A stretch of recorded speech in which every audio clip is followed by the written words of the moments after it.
ٹھیک ہے.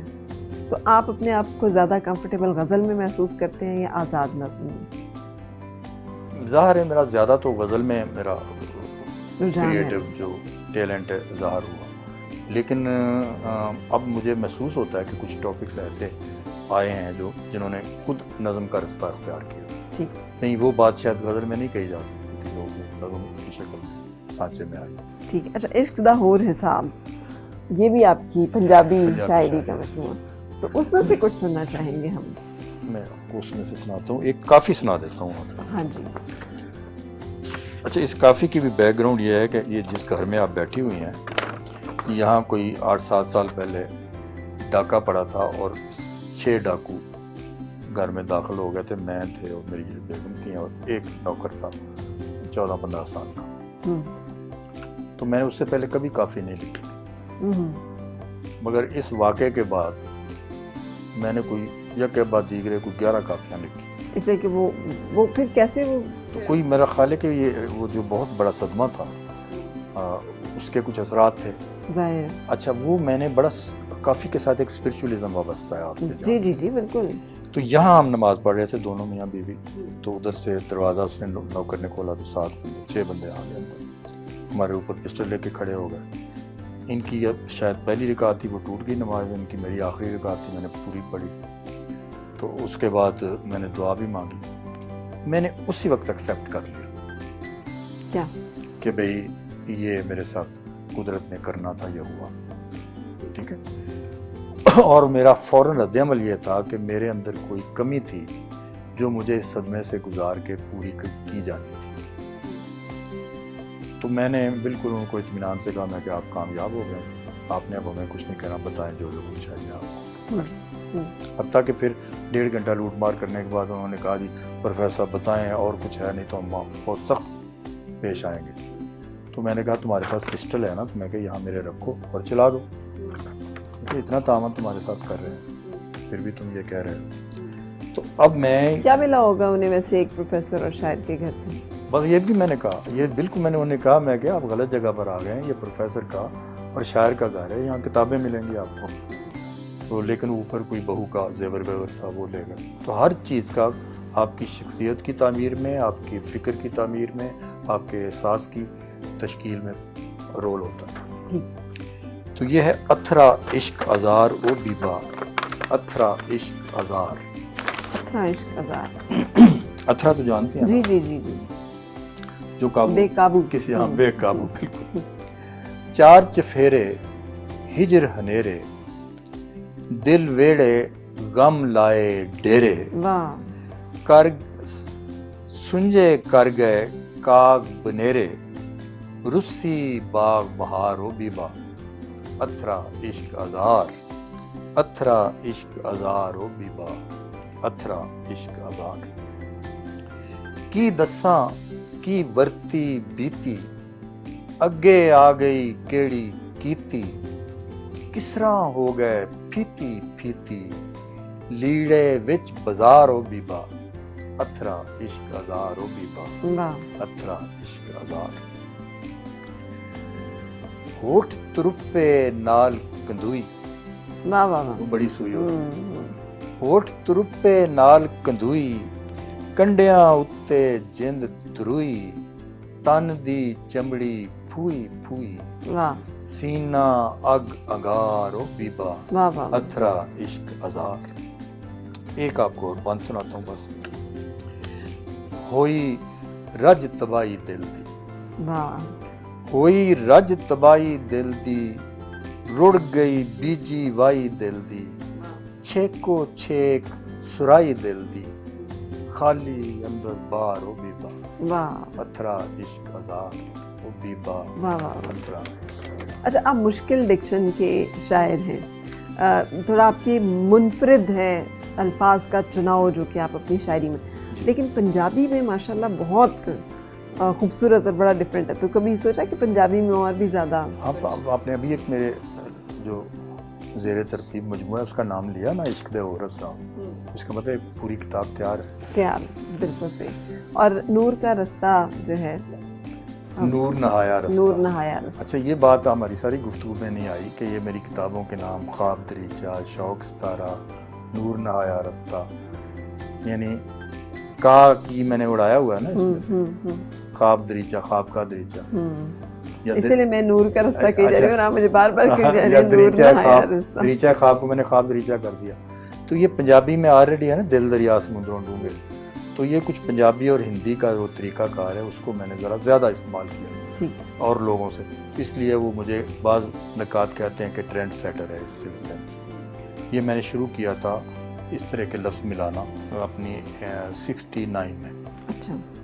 ایک ہمارے دوست ہیں وہ جو چین میں اردو کے شاعر ہیں، تو وہ ایک دفعہ آئے، کوئی 8-10 سال مجھ سے ملے ہوئے ہیں. 8-10 سال کے بعد وہ آئے تو کسی بندے سے کہہ رہے تھے کہ یار وہ جو ایک آپ کا شاعر ہے وہ جو 2 لفظوں کو ملا دیتا ہے وہ کدھر ہے؟ تو اس کو بے اضافتی ترکیب کو اس نے اس طرح سے یاد کیا کہ 2 لفظوں کو جو ملا دیتا ہے. اچھا میں آپ کو ایک آزاد نظم ہے نعت کی، اس کے میں کچھ آپ کو سٹینزے سناتا ہوں. بالکل. جو ایک بڑا یونیک سا تجربہ ہو گیا ان معنوں میں کہ عام طور پہ رسول اللہ صلی اللہ علیہ وسلم کی جو صورت ہے وہ بیان کی جاتی ہے جب ان کے بالوں کی تعریف، ان کی آنکھوں کی تعریف، ان کے ہونٹوں کی تعریف، ان کے ہاتھوں کی. تو اس میں ایسا ہوا ہے کہ کوئی بھی ان کے جسم کا حصہ ہے تو اس کے حوالے سے ساتھ اس کی سیرت اس میں شامل ہوگی. اچھا واہ واہ. تو یہ مجھے بھی بعد میں پتہ چلا جب یہ میں نے کہہ لی. وہ دل زمینوں میں فصل صدق و صفا اگاتا ہوا تکلم. واہ واہ واہ واہ واہ واہ. وہ دل زمینوں میں فصل صدق و صفا اگاتا ہوا تکلم، میان غیب و حضور باب مکالمت کھولتی خاموشی. واہ واہ واہ. جب غار حرا میں وہ بیٹھتے تھے، میان غیب و حضور باب مکالمت کھولتی خاموشی، وجود اور ماورا کو ایک دوسرے میں پہچانتی نگاہیں. کہ وجود میں ماورا دیکھ رہی ہیں، ماورا میں وجود دیکھ. واہ واہ واہ. وجود اور ماورا کو ایک دوسرے میں پہچانتی نگاہیں، ہوا سے رفتار کے توازن کا بھید کہتا خرام موضوع. واہ. وہ ریگزار حیات کی سب جہات کو پھول پھول کرتا ہوا تبسم. بس 2 اور آپ کو سناتا ہوں. رتوں کی لوحوں پہ شرح حسن و جمال لکھتی وہ نور پورے. واہ. بجھے بجھے سے نصیب تاروں میں جگمگاتی بشارتیں بانٹتی وہ پیشانی درختاں. واہ. بجھے بجھے سے نصیب تاروں میں جگمگاتی بشارتیں بانٹتی وہ پیشانی درخشاں، شب علم کے ملول طاقوں میں درد دل کے دیے جلاتی شفیق پل کے. واہ. اور کڑے دنوں کی تپی دوپہروں نہال جاں کو اماں میں لیتے کریم کے سو. واہ. تو اور بھی ہیں، میں نے آدھی آپ کو سنائی. واہ واہ واہ واہ. لیکن آپ نے واقعی وہ سیرت اور صورت دونوں کو بڑا خوبصورت کمبائن کیا. اچھا سر، یہ جو انفرادیت آپ کے انداز میں ہے، یہ آپ کا انتخاب ہے، یہ آپ کی طبیعت کا ریفلیکشن ہے، یا یہ آپ نے اپنے لیے چنا ہے یہ راستہ؟ یہ تو ایسی خواہش ہوتی ہے نا ہر بندے کی کہ وہ یونیک ہو، دوسروں سے مختلف ہو. تو وہ میری کچھ پہچانیں 2-4 ایسی نکل آئیں جس سے میں میں لفظ قائم کرتا ہوں، نئے لفظ بناتا ہوں. پگلتا جیسے لفظ ہے بنایا. پھر میں نے ایک نظم مجہول لینگویج بھی لکھی ہے جس کا کوئی معنی نہیں. اچھا اس طریقے سے میں کا کے سی درمیان میں سے اڑاتا ہوں. ان بارشوں چھتیں تو ٹپکنے لگی مگر صحنوں میں سایہ دار شجر جاگنے لگے. واہ. تو ان بارشوں میں نکال دیا. تو اس طریقے سے کچھ میری یہ خارجی پہچانیں بھی ہیں. لیکن عمومی طور پر جو مصرع بنتا ہے آپ کا، تو وہ اگر یہ مرحلہ حاصل ہو جائے کہ آپ کا نام نہ بھی لکھا ہوا ہو اور کوئی آپ کے شعر پڑھا جائے اور بندہ کہے یار یہ تو جلیل علی کا، اچھا، تو اگر ایسا ہو تو بڑی خوشی ہوتی ہے. بالکل. اچھا میں دیکھ رہی ہوں اگر بیگم صاحبہ آپ کے ساتھ تو وہ تو بیچاری خاصی پریشان ہوتی ہوں گی, تو اگر آپ اجازت دیں تو ان سے بھی ہم ملیں, بات کریں. بالکل ان کی پریشانیاں پتہ کر لیں ذرا. آ جائیں. بالکل صحیح. تو سر اب بیگم صاحبہ سے ہمارا تعارف کرائیں تاکہ دیکھنے والوں کو بھی. یہ جناب میری بیگم ہے, ان کا نام ہے حسینہ فیروز. ٹھیک. تو لیکن میں نے تو ان کو پہلے دن ہی شادی والے روز ہی میں نے ان کو مانا کر دیا تھا. مانا تو وہ اس زمانے میں میرے ذہن میں یہ تھا کہ مانا کا جو مطلب ہے اسپرٹ آف لائف, یونانی فلاسفی میں یہ سب کہتے تھے. تو وہ بس کسی پیار کے لمحے میں میرے منہ سے مانا نکل گیا. اچھا, تو وہ آج تک وہ مانا چل ہی رہا ہے. ہے یہ مانا. اچھا, اور آپ نے بھی کوئی نام رکھا سر کا؟ نہیں, میں نے ان کا علی صاحب کر کے میں بلاتی ہوں.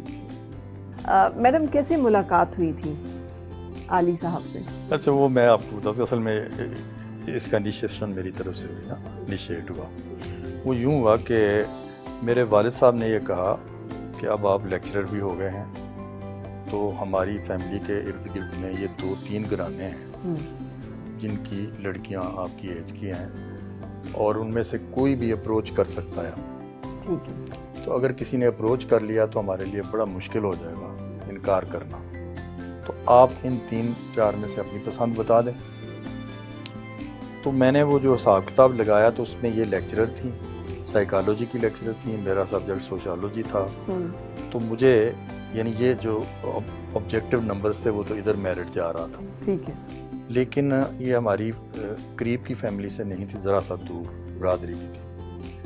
تو میرے ایک بھتیجے مجھ سے کوئی 2-3 سال چھوٹے ہیں, میں نے ان کو ساتھ لیا کیونکہ ان کے فادر یعنی میرے بڑے بھائی اور ان کے جو فادر تھے وہ کلیگ تھے سی ایم میں. تو میں نے کہا کہ تم اپنے ابو کے حوالے سے جا کے ملو اور دیکھو کہ شکل صورت کیسی ہے. تو یہ جو سی بی کالج ہے نا, اس کے باہر ایک کپڑے کی دکان تھی, تو اس میں بیٹھ گیا, میں نے اس کو بھیجا. وہ ان کو جا کے مل کے اپنے ابو کے حوالے سے بات چیت کر کے آیا.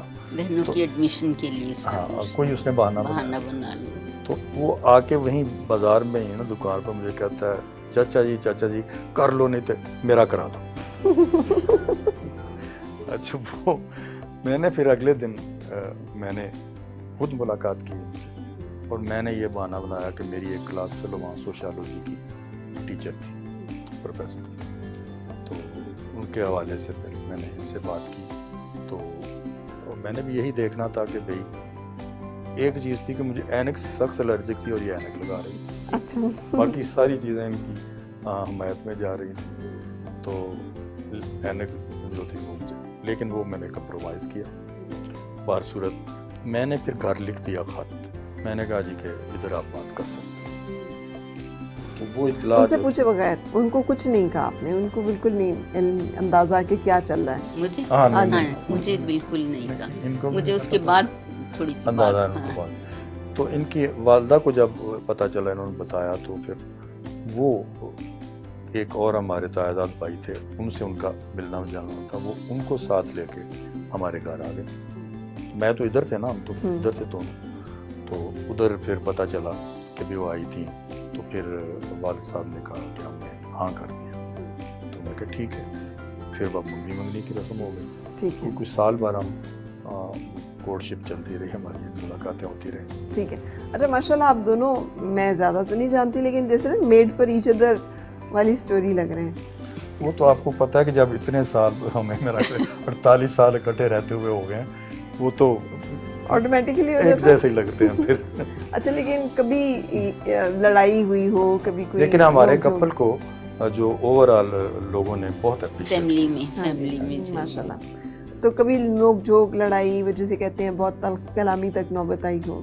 یہ آپ بتائیں. شروع میں کچھ ہوئے تھے, لیکن اب تو اللہ کا شکر ہے. اچھا, تو ان کے لیے جو نظم لکھی ہے وہ تو سنائیں سر. یہ میرا خیال ہے 47ویں ہماری جو تھی نا شادی کی سالگرہ. اچھا, 47ویں سالگرہ پہ لکھی ہے؟ جی جی. باقی بیچ کے جو اس سے پہلے بھی کچھ شعر ویر تو ہوتے رہے. ٹھیک. مثلا پہلا میرا جب بیٹا تھا, تشریف لا رہا تھا, تو یعنی ماں ان کے پیٹ میں تھا, تو اس وقت میں نے ایک غزل لکھی تھی, اس میں ایک شعر تھا, کون خوشبوؤں مہکتی ہے میرے آنگن کی بیل, جگمگانے کو ہے کیسی روشنی سے گھر میرا. اس طرح کے جستا جستا اشعار. پھر میں نے ایک شعر لکھا, آج پھر گردے رہے عمر ہٹا کر عالی, ٹھیک ہے, اس کے چہرے پہ کھلے عکس کئی پہلے سے. واہ واہ واہ, یہ اولڈ ایج میں کہا کچھ. سارے آپ نے ویسے ان کے جو شعر کہے ہیں تقریباً کافی بعد میں ظاہر ہے کچھ وقت گزرنے کے بعد ہی. یہ جی ایک ہے اس کا جو میں کہہ رہا تھا نا کہ شادی کی سالگرہ پر, اس کا میں نے نام رکھا ہے شبھ سنجوگ, شبھ سنجوگ, یعنی مبارک رشتہ. پھر آج اس کے چہرے پہ رعنائیوں کے نے عجب چھپ دکھائی, پھر آج اس کے چہرے پہ رعنائیوں نے عجب چھپ دکھائی, نگاہوں میں جیسے دھنک جگمگائی, لہو بیچ بیتی رفاقت رتوں کے سمنزار جاگے, واہ, یہاں تک جو لے آئے سانسوں کے دھاگے, بہت مطمئن شاد و آباد ہے اپنا ایک ایک پل, واہ, بہت مطمئن شاد و آباد ہے اپنا ایک ایک پل, زندگی ہے سفل, عمر کی گل مسافت میں کیا کچھ نہ پایا, یہ سب کبریا کے کرم کا ہے سایہ, واہ, سرور و سکون کی بہشتی ہواؤں, وفا بار جذبوں نہائی صداؤں, دمکتے تبسم کے دم ساز رنگوں, وجودوں میں باہم ہمکتی امنگوں, اجلتے یقینوں نکھرتے بھروسوں کی زمزم دھلی خوشبوؤں نے کچھ ایسے نشیمن بسایا, واہ, کچھ ایسے نشیمن بسایا, محبت کے پھیلاؤ کی سرخوشی سے زمانے کے سارے علم دور بھاگے. اب اس کے آگے آخری بند ہے جس میں تینوں نسلیں آ رہی ہیں, یعنی ہمارے بچے اور پھر ان کے بچے. جواں کہہ کہوں شوخ اٹکھیلیوں اور معصوم کلکاریوں کے جلو میں مگر, ایسا لاگے جواں کہہ کہوں ہمارے بچے ہو گئے, شوخ اٹکھیلیوں بھی ہمارے بچے ہو گئے, اور معصوم کلکاریوں کے جلو میں ان کے بچے ہو گئے, میں مگر ایسا لاگے کہ جیون کے سپنوں بھرے راستے پر ابھی اور بھی تو بہت کچھ ہے آگے.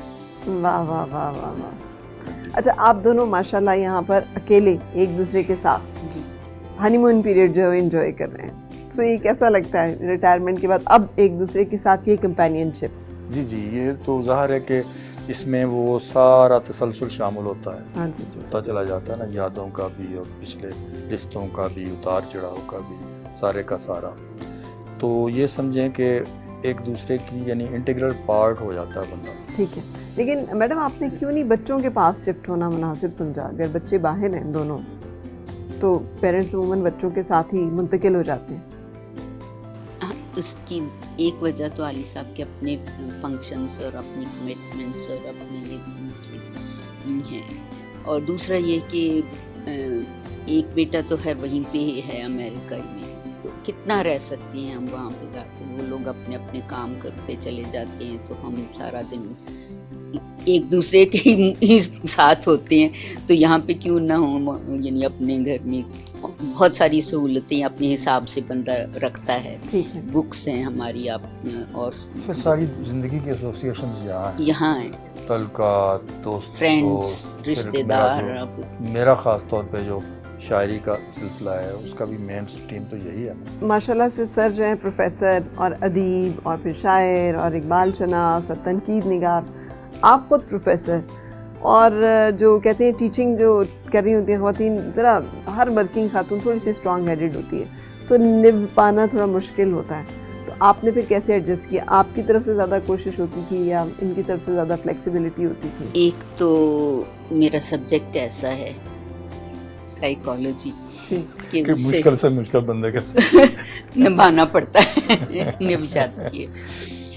دوسری وجہ یہ تھی کہ میں گھر میں سب سے چھوٹی, فادر کی ڈیتھ کے بعد شادی ہوئی ہے, تو وہ اسٹرانگ پیچھے جو بیک ہوتی ہے وہ بھی اتنی نہیں ہوتی, تو ایسا بندہ ہم پنگے نہیں لیتا. تو ویسے طبیعتاً بھی میرا خیال ہے کہ میں ڈسائل اور اوبیڈینٹ زیادہ ہوں، اس لیے کوئی ایسا مسئلہ نہیں ہوا. بالکل صحیح. اچھا آپ نے یہ جو شاعری ساری لکھی، کیونکہ آپ کے جو شعری مجموعے آ رہے ہیں وہ شادی کے بعد آئے ہیں زیادہ یا شادی سے پہلے بھی پبلش ہو چکے تھے؟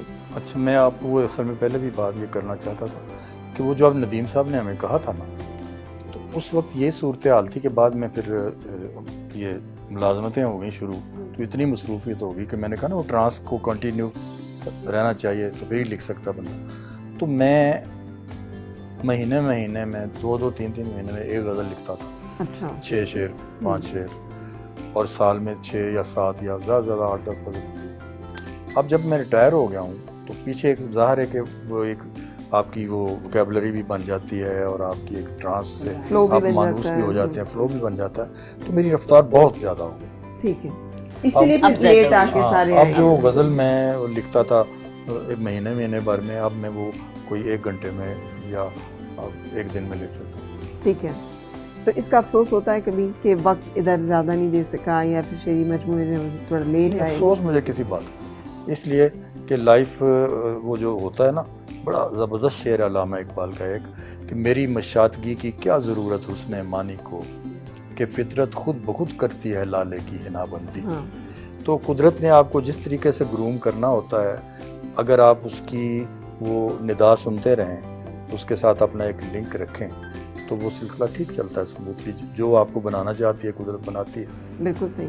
اچھا، جب یہ رومانٹک شاعری یا کچھ اس طرح کی شاعری لکھتے تھے تو آپ کو فیل نہیں ہوتا تھا، آپ نے کبھی کویشچن کیا ہو یا کبھی آپ کو شک گزرا ہو کہ وہ کوئی شاید کوئی افیلیشن یا اتنی رومانٹک ہے بھی نہیں، زیادہ تر ان کی فلاسافیکل اور سیاست اور وہ ہے، اور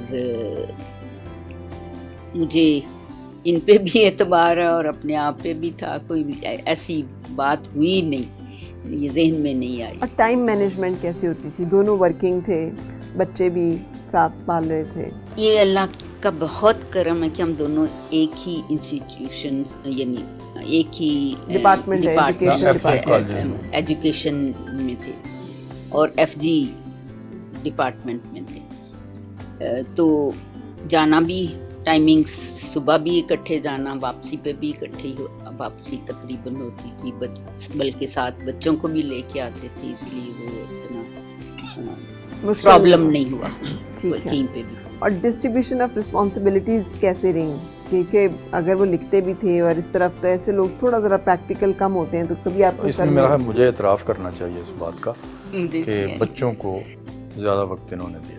بچوں میں سے کسی میں آپ کے منتقل نہیں ہوئے ادبی؟